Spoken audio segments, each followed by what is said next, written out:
Sebuah video pendek yang diunggah dan beredar di media sosial Telegram pada Jumat, 17 Mei 2024 menjadi perbincangan hangat warganet baru-baru ini.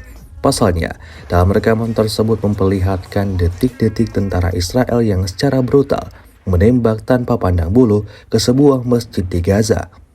Hal itu dengan sengaja ia lakukan untuk mengosongkan amunisi yang kemudian nantinya akan diisi lagi dengan peluru mematikan agar dapat kembali menyerang warga Gaza, seperti tulis dalam keterangan unggahan. Diketahui sampai saat ini, pasukan pertahanan Israel tak kunjung melakukan gencatan senjata, meski telah mendapatkan kecaman dari negara-negara besar pro-Palestina. Bahkan, PBB sampai saat ini dinilai belum juga bisa mengambil tindakan atas apa yang terjadi di Palestina.